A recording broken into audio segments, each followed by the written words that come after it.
හරි එතකොට අපි මේ පැටර්න් එක අඳුනගන්න එක තමයි තියෙන්නේ. පැටර්න් එක අපි අඳුනගත්තා නේ. ප්‍රශ්නේ කියෙව්වා රූපේ කොහොම තිබ්බත් ප්‍රශ්නයක් නැහැ. අර අදහස තමයි බලන්න ඕනේ. හරිද? නිල් බල්බ කොහොමද යන්නේ? තුනක් තියෙනවා මුලින්ම. පළමු වෘත්තයේ තුනක් ඊට පස්සේ තුන තුන වැඩි වෙවි යන්නේ. දීලම තියෙනවනේ එතකොට. එතන පැටර්න් එක හරි. හරි නිල් වෘත්ත වලට පැටර්න් එක හරි. ඊට පස්සේ වයිට් සුදු වලට පළමු වෘත්තයේ දෙකක් ඊළඟ වෘත්තයේ තුනක් ඊට පස්සේ හතරක්. ඒක නිකම්ම ලේසියෙම යනවා. එතන මෙතන වෘත්ත ටිකත් ලකුණු කරගත්තා නම් හරි. මේ තියෙන්නේ පළමු වෘත්තයේ අවස්ථාව.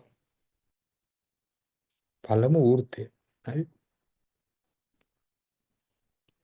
පළමු වෘත්තය. ඊට පස්සේ මේ තියෙන දෙවෙනි වෘත්තය, තුන්වෙනි වෘත්තය. ඔහොම යන්නේ.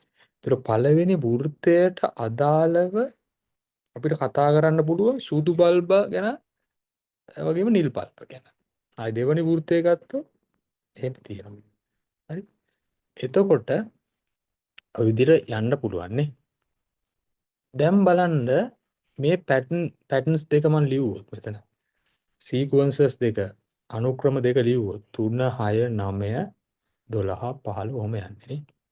ඒ නිල් වලට නිල් බල්බ් වලට අදාළ. වයිට් ඒවට ගත්තොත් 2 3 4 5 ඔහොම යන්නේ. අය ඔහොම යන්නේ.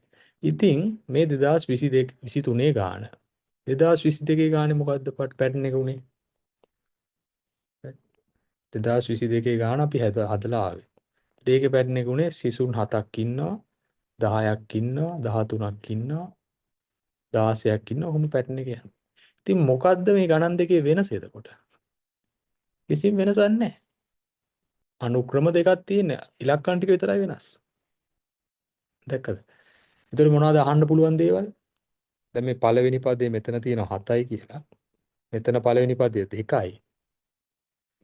මෙතන පළවෙනි පදේ 3යි. හරි. ඊට තව මොනවද ඕනේ? පළවෙනි පදේ ඕනේ වෙනස අන්තරය ඕනේ. ඉතින් මෙතන අන්තරය කීයද? 3 3 වැඩි වෙවි යන්නේ. ඒතර d සමානයි 3යි.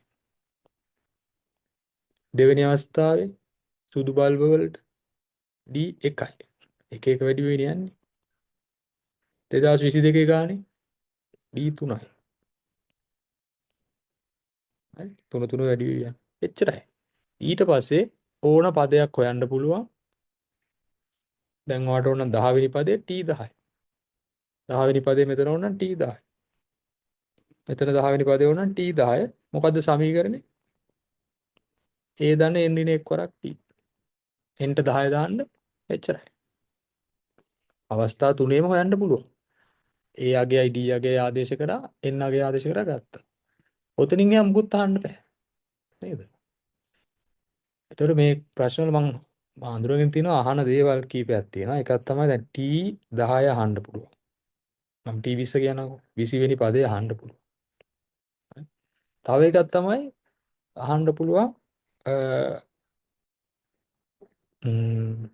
අහන්න පුළුවන් 37 ලැබෙන්නේ කොයි වෙලාවටද කියලා. හරි? තේනද කියන්නේ? 37 ලැබෙන්නේ කොයි වෙලාවටද කියලා. එතකොට එතනදී බලන්නේ tn 37 වෙන විදියට n හොයන්න තියෙන්නේ. අපි කතා කරා ඒ වගේ කේසස්. හරි ඔය දෙක තමයි tn සමීකරණයෙන් එන්නේ.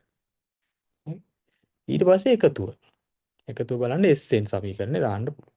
ඔය දේවල් ටික තමයි එන්නේ අපි දැන් ගණන් ටික හදාගෙන යන්. එකයි ඒ දාන n ඍණ 1 වරක් t. ඉතින් එතනටත් ඕන වෙන්නේ a අගයයි d අගයයි n අගයයි. එච්චරයි. අපිට මේ කනෙක්ෂන් එකයි පෙන්වන්න ඕන උනේ. ඔයාට පැටර්න් එක ලියන්න පුළුවන් නම් කොහොමද යන්නේ කියලා ඕන දෙයක් හොයන්න පුළුවන් ඊට පස්සේ ලේසියෙන්. ඊට පස්සේ tn ඕන පදයක් හොයන්න පුළුවන් වෙන්න ඕනේ. එකතු හොයන්න පුළුවන් වෙන්න ඕනේ. තව එකක් තමයි මේක වෙන්නේ කොයි වෙලාවෙද කියලා හොයන්න පුළුවන්. ඔය දේවල් ටික තමයි අවශ්‍ය වෙන්නේ. දේවල් තුනයි අතර හොයන්න තියෙන්නේ.